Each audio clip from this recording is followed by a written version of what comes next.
장 27절부터 34절의 말씀을 중심으로 내 몫에 십자가가 있습니다 라는 말씀으로 함께 은혜 나누겠습니다. 예수님을 따르는 두 제자가 있었답니다.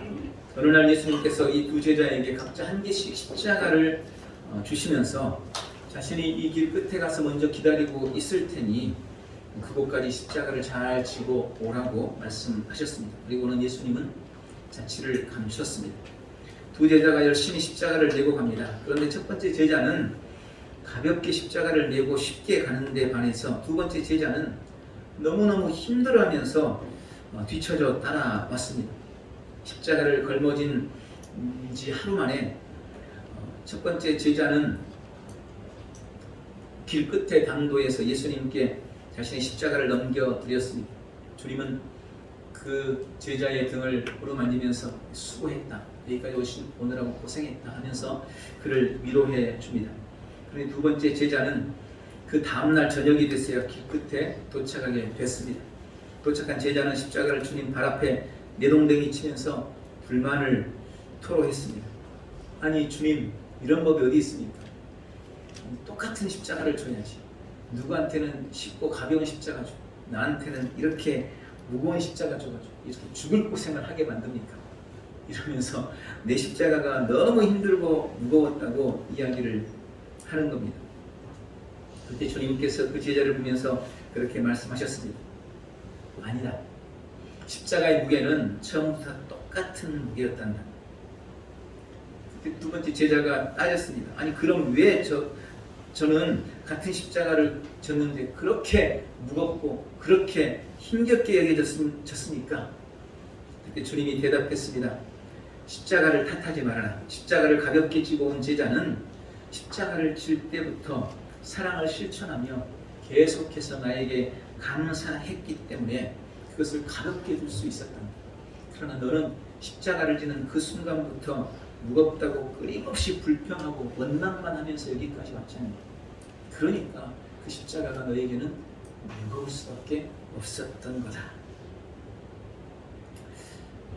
사순절을 우리가 보내면서 예수님이 지금 고난과 십자가에 대한 메시지를 계속해서 전하고 있습니다.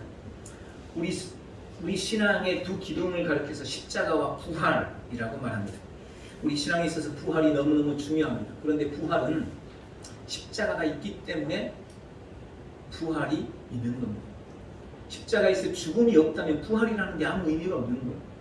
십자가의 고난과 죽음이 있었기 때문에 부활이 값지고 소중한 것입니다. 그런데 우리는 자꾸 부활만 생각하고 부활의 주님만 누리려고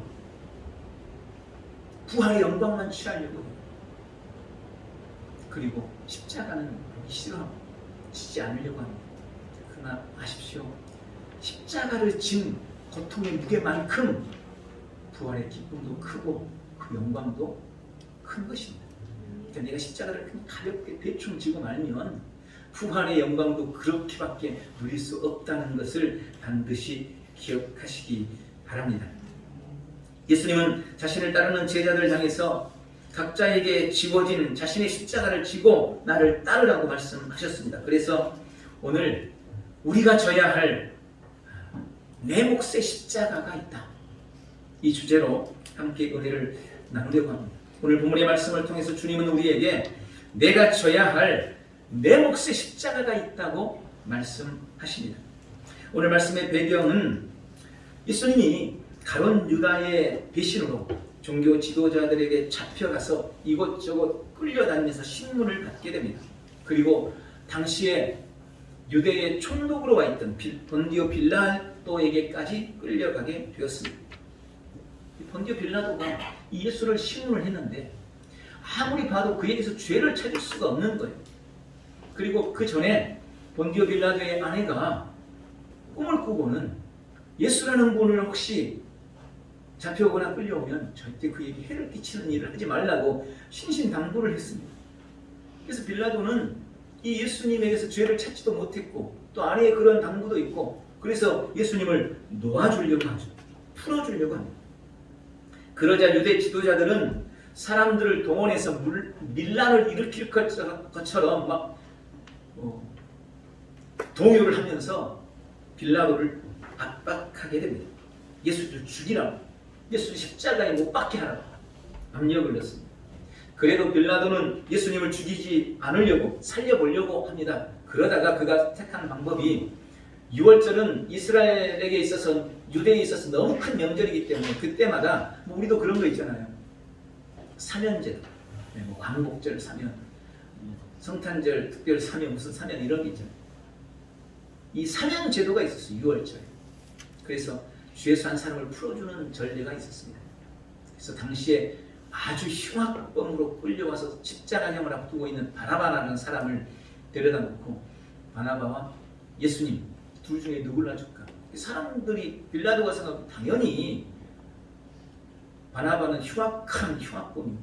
예수님은 별 죄가 없으니까 예수님을 놔주라고 할 줄 알았던 거예요. 그래서 둘 중 누구를 풀어줄 거냐고 물었습니다. 군중들은 살인자 바나바는 놔주고 예수를 십자가에 못 박으라 큰 소리치며 부르짖었습니다. 빌라도는 성난 군중들의 압력에 못 이겨서 결국 예수를 십자가에 못 박으라고 내주고 맙니다. 예수님에게 지독한 채찍질과 매질이 가해졌습니다. 그런 끔찍한 고통을 당한 예수님은 자신이 처형된 십자가를 짊어지고 사형장인 골고다 갈보리로 올라가게 됩니다. 그러나 이미 갈기갈기 찢긴 예수님은 십자가를 지고 가기에는 너무나 힘이 없었습니다. 가다가 쓰러지고 가다가 쓰러지고, 그래서 점점 늦춰지니까 문병들이 옆에 있는 사람 하나를 붙들어서 그에게 대신 십자가를 지게 하는데, 그 사람이 구레네 사람인 시몬이었습니다. 구경하다가 사형수의 십자가를 대신 졌던 재수없는 사람. 그러나 시몬이 짊어졌던 그 십자가는 그의 인생을 바꾼 은혜와 축복의 십자가가 되었습니다. 그 십자가는 그가 져야 할 그의 십자가였던 것입니다. 오늘날 지금 우리에게도 마찬가지입니다. 우리의 삶의 모습은 다 달라도 우리 성도 한 사람 한 사람에게도 우리가 져야 할 내 몫의 십자가가 있다는 것입니다. 그것은 누구에게 양도할 수도 없고 내가 다른 누군가의 십자가를 대신 질 수도 없는 오롯이 내가 져야 할 내 몫의 십자가인 것입니다. 십자가는 희생과 고난을 상징합니다. 아픔이 있고 고통이 따릅니다. 그래서 십자가를 좋아하는 사람은 아무도 없습니다. 그러나 아무리 싫어도 십자가가 없는 사람, 십자가를 지지 않아도 될 사람 또한 단언코 없습니다. 싫든 좋든 우리에게는 주님이 지어주신 십자가가 있는 것입니다. 이 사실을 우리가 받아들이고 인정해야 합니다. 때로는 우리 삶에 찾아오는 인생의 고난과 아픔이 너무나 크고 힘들어서 내가 짊어진 이 고난의 십자가 좀 벗어버리고 싶다고, 좀 내려놓고 싶다고, 그렇게 십자가 앞에서 갈등할 때가 많이 있지만 그때마다 주님은 우리에게 그렇게 말씀하십니다. 내가 너에게 지워준 네 몫의 십자가 끝까지 짊어질 수 있겠느냐? 정확하게 말하면 내가 너에게 지워진 네 몫의 십자가를 지고 끝까지 나를 따르라 라고 주님은 우리에게 명령하고 계십니다. 오늘 주님의 말씀 앞에 아멘하며 내 몫의 십자가 지기로 결단하는 우리 온 성도들 되시기를 주님의 이름으로 축복합니다. 두 번째로, 내 몫의 십자가는 우리가 억지로라도 져야 하는 십자가입니다. 오늘 본문에 구레네 사람 시몬이 등장합니다. 이 사람은 유대에 살던 사람이 아닙니다. 구레네 사람입니다. 구레네라는 곳은 키레네라는 곳으로 아프리카 남부에 있는 도시라고 합니다. 해안 도시라고 알려져 있습니다. 그런데 이 키레네로부터 유대 예루살렘까지는 그 거리가 엄청나요. 그래서 한번 오려면 수개월이 걸려야 되는 곳입니다. 그런데 이 구레네 사람이 어떻게 수개월이 걸려서 와야 하는 이 예루살렘에까지 와 있었을까요? 그것은 이 구레네 사람 시몬이 비록 구레네인이었지만, 그렇게 상상할 수 있는 거예요. 구레네 사람이었지만 그는 흩어졌던 유대인의 후손이었던 거예요.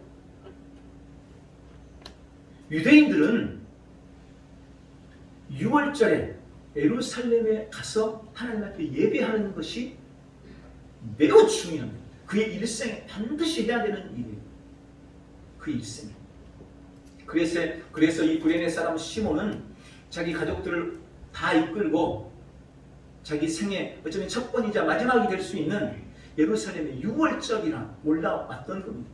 그리고 유월절 예루살렘 성을 다니면서 이것저것 구경도 하고 그 예배 제사에 함께 참여도 하면서 하나님 앞에 은혜로운 시간을 보냈을 겁니다. 그런데 어느 날 예루살렘 온 시내가 들썩들썩 난리가 난 거예요.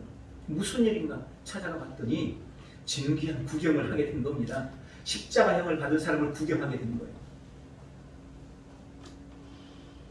십자가를 짊어진 한 사람이 길을 걷고 있는데 가다가 쓰러지고 그런 그 모습을 보려고 가까이 갔는데 군인이 자기를 지목하더니 네가 이 십자가 져라 하면서 십자가를 지워준 겁니다. 이 시몬이 십자가를 진 내용은 마가복음, 마태복음, 마가복음, 누가복음에 다 기록이 되어 있는데 마태복음 27장 32절과 마가복음 15장 21절에 보면 그가 억지로 십자가를 졌다. 그에게 억지로 십자가를 지웠다라고 분명하게 기록이 되어 있습니다. 여러분 지기 싫었는데 강압에 의해서 억지로 지게 됐다는 겁니다. 요즘 같았어야 있을 수 없는 일이죠. 그러나 그때는 이런 일이 일어났는데 하필 그게 자기에게 일어난 거예요.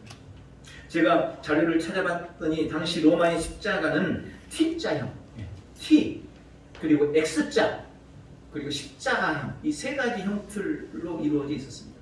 특히 예수님이 못 박혔던 이 십자가형의 십자가는 그 높이가 최소 2.5m, 길게는 3m가 넘게 세워지는 거죠.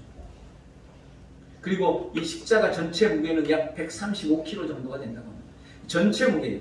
그런데 전체 이제 보통은 우리가 십자가 전체를 지고 가는 것처럼 보여 있지만 역사가들은 실제로는 이 세로 십자가는 형틀에 항상 이렇게 묶여 있고 가로 십자가를 죄수들이 짊어지고 올라간다고 합니다.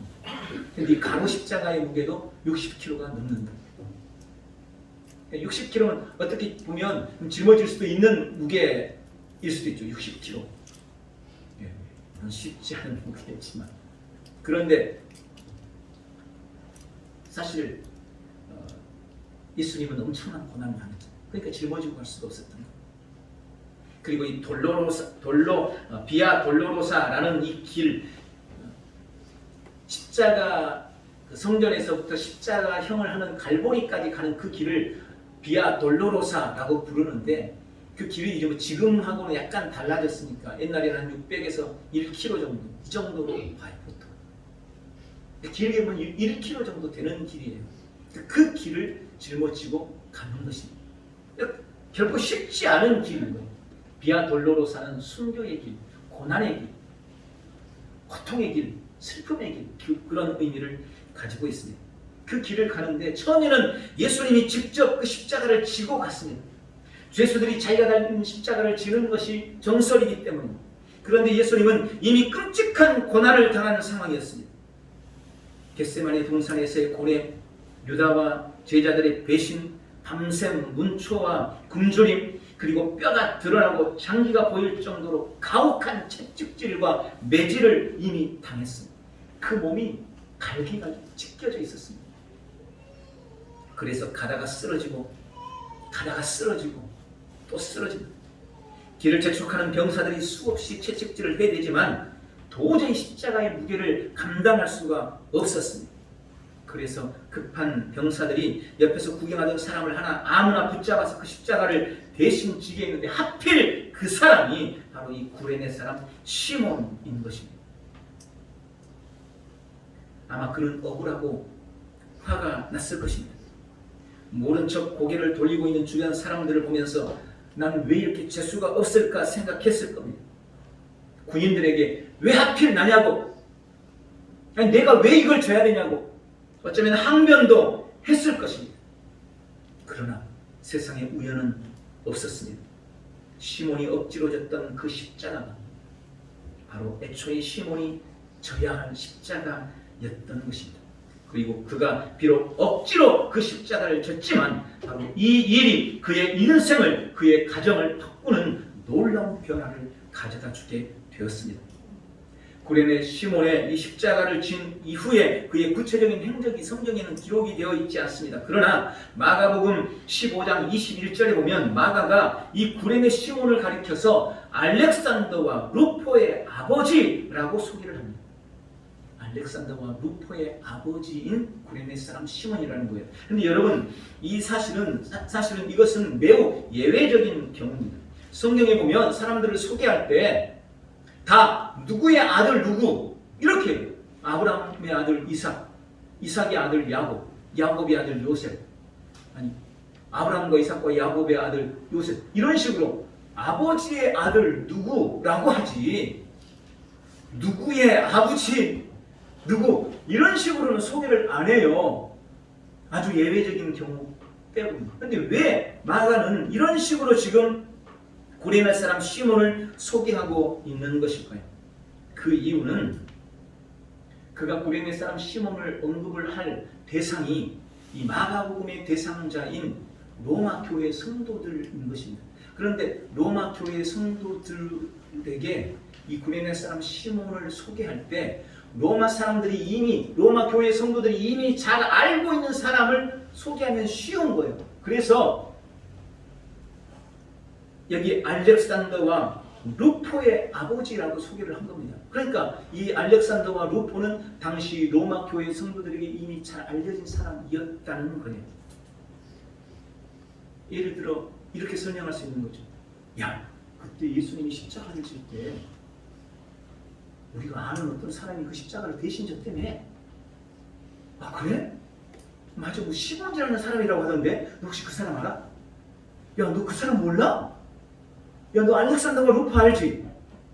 알지. 아, 그 사람 얼마나 유명한데. 그 사람 너무 훌륭한 지도자들이잖아. 그래. 그 알렉산더와 루포의 아버지가 그때 그 십자가를 졌던 시몬이래. 아, 그렇대? 이렇게 설명이 한 거예요. 실제로 그랬습니다. 알렉산더와 루포는 당시 로마 교회, 그 이후에 로마 교회의 아주 유력한 종교 지도자들이 되었습니다. 교회 지도자들이 되어 있었습니다.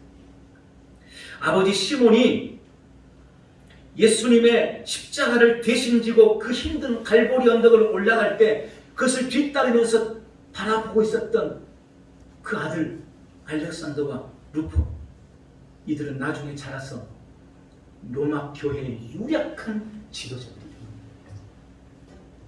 로마서 8장 16절 13절에도 바울이 루포의 어머니의 안부를 전하면서 그가 내 어머니다 라고 소개를 해요. 이 루포의 어머니가 누굽니까? 바로 시몬, 구레네 사람 시몬의 아내였던 거예요. 그녀 역시 초대교회에 큰 영향력을 미친 유력한 여성도가 되어 있었습니다. 구레네 사람 시몬이 억지로 졌던 그 십자가는 주님이 그에게 지워주신 그의 십자가였고 그 십자가를 졌던 은혜가 그의 온 가정을 믿음의 명문가로 만들었고 시몬의 이름 또한 그의 자녀들의 이름 심지어 그의 아내까지 성경을 통해 영원히 기억되는 영광스럽고 빛나는 이름이 된 것입니다. 때로는 우리가 져야 할 십자가가 정말 어렵고 힘들게 여겨질 때가 있습니다. 나만 지고 가는 것 같고 내 것이 유독 무거운 것처럼 여겨질 때가 있습니다. 그러나 기억하십시오. 십자가는 모든 성도들의 가장 기본입니다. 억지로라도 져야 하는 것이 십자가입니다. 그리고 그렇게 억지로라도 십자가를 질 때 그 십자가는 우리에게 영광과 축복의 이유가 되는 것입니다. 지금 우리가 지고 있는 십자가가 무엇입니까? 그래서 벗어버리고 싶으십니까? 오늘 이 말씀을 통해 내 몫의 십자가를 내가 억지로라도 지리라 결단하는 복되고 귀한 시간 되시기를 축복합니다. 마지막으로 날마다 자기를 부인하고 자기 십자가를 지고 주님을 따르십시오. 누가복음 9장 23절에 아무든지 나를 따르려거든 자기를 부인하고 날마다 제 십자가를 지고 나를 따를 것이니라 라고 말씀합니다.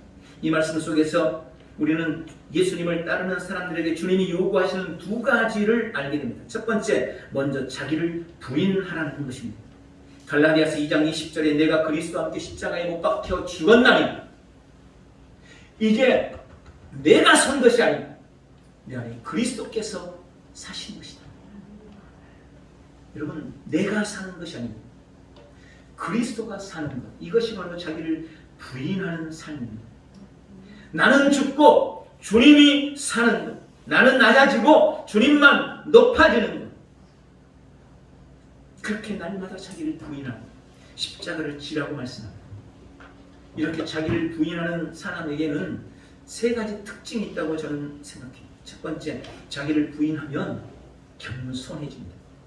자신을 드러내거나 자랑하지 않습니다. 자기가 이미 죽었으니 자랑할 것이 더 이상 없습니다. 다만 주님만 자랑하고 주님의 십자가만 자랑하는 겁니다. 주님을 위해 나는 기꺼이 낮아지는 것. 이게 십자가를 지는 사람, 자기를 부인하는 사람의 태도인 겁니다. 두 번째, 자기를 부인하는 사람은 온유합니다. 감정에 치우쳐서 화를 내거나 쉽게 분노하지 않습니다. 속담에 지렁이도 밟으면 꿈틀한다 뭐 이런 말이 있습니다. 그런데 지렁이도 산 지렁이가 꿈틀하는 거지 죽으면 지렁이가 어떻게 꿈틀하겠어요? 죽어버리는 한 내가 철저히 죽으면 절대 온유한 사람이 될 수밖에 없는 겁니다. 세 번째, 자기를 부인하는 사람은 용감합니다. 주님을 위해, 대의를 위해 자신을 내어놓는 것을 두려워하지 않습니다. 목숨의 생명에 연연해야 하지 않습니다. 자신이 죽었기 때문입니다. 무서울 것이 없는 겁니다. 여러분, 우스갯소리로 그런 말 들어보셨죠? 일반인하고 소방관이 싸우면 무조건 소방관이 이긴답니다. 왜요? 소방관은 물불을 안 가리거든요. 그런데 이 소방관하고 시각장애인하고 싸우면 시각장애인이 무조건 이긴답니다. 왜요? 눈앞에 뵈는 게 없으니까. 그런데 소방관도 시각장애인도 초월한 사람이 있어요. 그 사람이 크리스찬이라는 거예요. 왜? 이미 죽었으니까 죽음이 무섭지가 않은 거예요. 죽음이 겁나지 않은 거예요. 십자가에서 나를 부인하는 사람, 십자가를 통해 나를 부인하는 사람, 두려울 게 없는 사람. 그래서 순교자는 아무나 되는 게 아니에요. 자기를 부인하는 사람만이 순교자가 될 수 있는 겁니다. 죽음을 겁내하지 않는 사람만이 순교자가 되는 것입니다. 날마다 나를 부인함으로 겸손하고 온유하고 용기 있는 삶을 살아가는 복된 성도들 되시기 바랍니다. 두 번째로 우리 주님은 자기 십자가를 지고 따르라고 우리에게 말씀하십니다. 저는 기본적으로 십자가를 진다는 의미를 세 가지로 묵상합니다. 첫 번째, 십자가를 진다는 것은 예수님의 사랑의 발자취를 따르는 것입니다. 우리는 주님의 사랑으로 구원받았습니다. 이것은 놀라운 축복이면서 특권이면서 동시에 책임이기도 합니다. 그 놀라운 사랑에 대한 빚을 우리가 지고 있기 때문입니다. 그 사랑을 갚아가는 삶, 그것이 사랑의 발자취를 따르는 삶, 이것이 바로 십자가를 지는 삶인 것입니다. 또한 우리는 십자가를 지는다는 것은 우리에게 주어진 사명의 길을 걷는 것입니다. 주님은 십자가를 통해 우리를 구원하셨습니다. 그리고 우리에게 구원을 허락해 주십니다. 이게 구원이 대가 없는 겁니다. 오직 믿음으로만 얻는 것입니다. 어떤 공로나 어떤 대가나 어떤 값을 지불하지 않았습니다. 공짜로 선물로 우리에게 주시는 것입니다. 그래서 선물로 받은 그 구원이 값싼 겁니까? 아니요. 우리가 지금 계속 함께 말씀을 들은 것처럼 주님은 나에게 그 구원을 주시기 위해서 엄청난 대가를 지불하신 거예요. 그런데 그걸 공짜로 우리에게 주시는 겁니다. 왜요? 우리 힘으로는 값을 지불할 수 없으니까. 내가 1000만 번 죽어도 그 구원의 대가를 우리가 지불할 수가 없는 거예요. 아무리 애를 써도. 그래서 선물로 주신 겁니다. 여기에 우리의 사명이 있는 겁니다. 내가 뭔가를 지불했다면 그걸로 끝나는 거죠. 회사에서 월급을 줘요. 왜 줍니까? 내가 일하니까 주는 거죠. 내가 일했으니까 월급 받는 것이 아무런 거리낌이 없어요. 당연히 받아요. 더 적다고 생각해요, 우리는. 그런데 내가 아무것도 하지 않았어. 나한테 막 주는 거, 용돈을. 그러면 마음에 부담이 생기는 거죠. 우리 자녀들은 부모님한테 그런 부담 가지게 되는 거잖아요. 아닌가요? 당연한 건가요? 언젠가는 갚아드려야지. 그렇게 생각하는 거죠. 주님이 우리에게 주신 엄청난 구원, 그걸 주님이 우리에게 선물로 주셨기 때문에 바로 거기 우리의 사명이 있는 거예요. 그걸 갚아드리는 삶, 그것을 함께 전하는 삶, 그 복음을 증거하는 삶, 그것을 우리가 반드시 해야 된다는 거예요. 바울은 교회를 위해 그리스도의 남은 고난을 자신의 육체에 채운다고 고백하면서 일생을 교회를 위해, 영혼을 위해, 복음을 위해 헌신하고 믿음의 선한 싸움을 싸웠습니다. 그것으로 자신의 십자가를 삼고 생명을 걸고 그 길을 걸었습니다. 우리도 우리에게 주어진 사명, 그것을 감당함으로 십자가를 지고 주님을 따르는 복된 성도들 되시기를 축복합니다. 세 번째로 십자가를 진다는 것은 신앙의 짐을 기꺼이 지는 것입니다. 신앙의 짐을 감당하는 겁니다. 마태복음 11장 28절부터 수고하고 무거운 짐진 자들아 다 내게로 오라. 내가 너희를 쉬게 하리라. 나는 마음이 온유하고 겸손하니 나의 멍에를 메고 내게 배우라. 그리하면 너희 마음이 쉼을 얻으리니 이는 내 멍에는 쉽고 내 짐은 가벼우니라 하시니라. 예수님은 우리 인생의 짐을 대신 져주시고 우리에게 쉼을 주시겠다고 약속하시면서 그 조건으로 나의 멍에를 메고 내 짐을 지라고 말씀하십니다. 저는 주님이 우리에게 지워주시는 이 멍에와 짐을 신앙의 짐이라고 부릅니다.